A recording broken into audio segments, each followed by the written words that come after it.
In ClickUp, tasks are the main way of entering information. So if we click on any task, it'll open up larger and we can see all the information in it. By default, there's a number of fields here, which are very useful for getting tasks done. So up the top, we have where this task is located.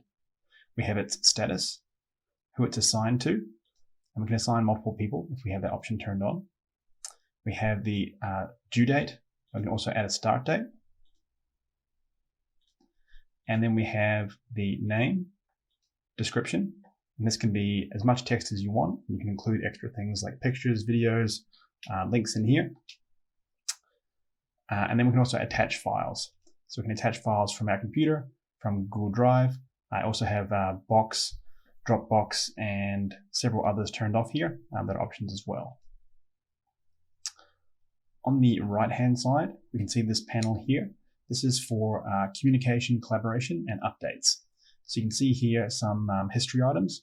I created this task, I assigned it to myself, and I set a due date. You can also see a few more in there where I created subtasks. If we go to this task 2, we can see there's also comments here. So I left a comment mentioning Sam, asking for his opinion. He can then reply to that comment and telling what he thinks. Then we have custom fields. Custom fields sit just below the description. You can see I've got 2 here, and they're currently collapsed because they're both empty. So I'll open them up. Custom fields are fields that you create.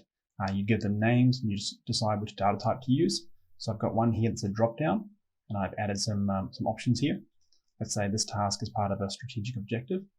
And I've also got a text field here for a reference ID. So maybe I'm working with a document that has a number on it.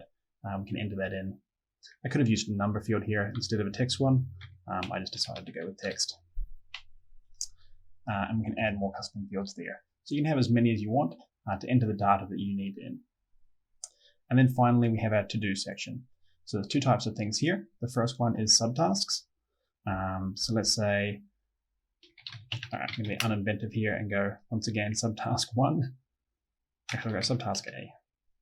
And if I open the subtask, it opens within the same kind of panel. We can see up the top there's a link back to task 2. But the subtask is exactly the same. It has all the same fields. They are separate, so you can put separate values in each of these fields on the subtask compared to the parent task, and fill it out just the same. Now, a subtask, you can just have one level, or you can turn it on to have multiple levels. So your company may have done one or the other. So if you've got multiple levels, you can then create a subtask on this subtask, which that would be subtask 1.1.1. Cool. So that's subtasks. There's also checklists. Checklists are a bit different. So here I'll click Add Checklist, and I can give it a name if I want. So let's say this is things to do. And then I can add checklist items. So a checklist can contain multiple checklist items. Let's say thing 1, thing 2, and thing 3. Now checklist items are simpler than subtasks. Where subtasks have all the same information as a task, checklist items only have done and not done, and assignment. That's it. So you can't add dates, you can't add custom fields, you can't add anything else, just those 2 things. You can indent them, so you can kind of make this little hierarchy within the checklist items themselves, which could be helpful. So let's say if I tick off thing 1, then it ticks off all the things below it as well. Now you can have multiple checklists, so it could be things to do, and then also things to remember. Let's go into edit that name. And so, you can imagine you have multiple processes here. You tick off all the steps in one process and then go to the next process. Or you have multiple lists of things to remember. There's lots of uses there. And you can drag items between checklists if needed. And that's about it. So that is a quick overview of tasks. There is more things you can do here. We have priority flags and some other fields. You can go into dependencies and such, but they're a bit unnecessary for now. These are the main things that you're likely to be using most of the time. A couple of extra things I'll mention is on the description, you do have history here. If you want to look back at older versions of this task description, perhaps you've accidentally deleted something or forgotten something you needed to get back. And if you have tags on, they'll be up here. Before you go, I've got something for you. After using ClickUp for a while, you'll find that it starts to get cluttered, hard to use, and things can start falling through the cracks, even if you set it up really well.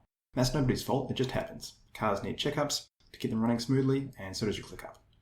What I have for you is the instruction manual on how. It's called the ClickUp Checkup, and it's a checklist of the things you need to do every 1 to 3 months that will prevent a whole swath of issues that start cropping up after you've been using ClickUp for about a year or so, sometimes sooner. So with it is a training video where I go through each of the checks myself so you can see exactly how I do it and why. A PDF with the checklist and quick reference instructions, and finally a ClickUp task template so you can instantly import all that directly into your ClickUp, have it recur each month or quarter with the checklist ready to go.